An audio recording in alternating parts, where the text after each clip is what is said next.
शाबाश कुमार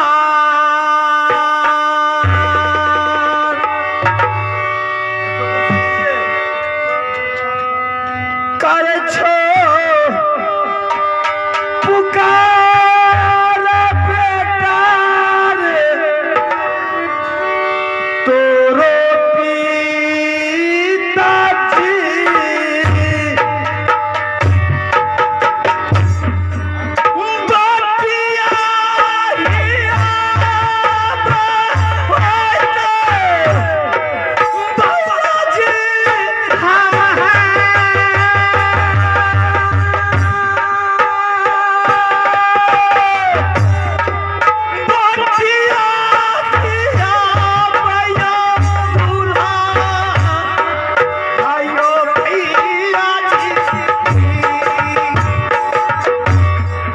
जाला दी से आज दुलारुआ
बिजली से आज बड़ी खुशी की बात है कि मैंने बहादुर तुझे दरबार इसलिए बुलाया कि आज तुम्हारे मामा राज मोहब्बत से चल करके बांधू के लाए और देवा पंडित पहले दरबार में आकर के दोनों बात विचार हो गई है। तुम जाओ अपना बगीचा में, तुम्हारे मामा बाबू रुदल सिंह बैठे हुए इंतजार कर रहे हैं। अच्छा, तुम मामा को इज्जत के साथ मान सम्मान के साथ बुला करके दरबार लाओ, उसके बाद उससे बात करेंगे। ठीक है।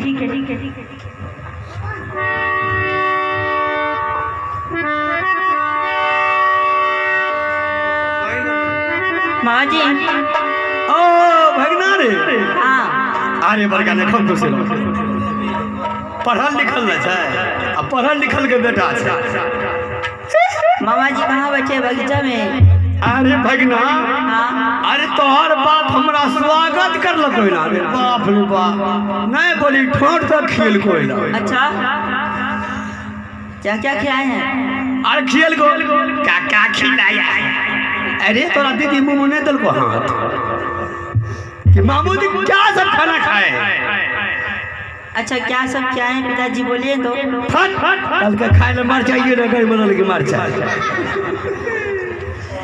कुछ नहीं खिल कुछ नहीं। कुछ नहीं। अच्छा ठीक है, छोड़िए, पहले चलिए मामू जी को लेकर आएंगे, तब चलेगा खस्सी। ओ खस्सी दारू। हाँ दारू। चल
कहाँ है मामा जी?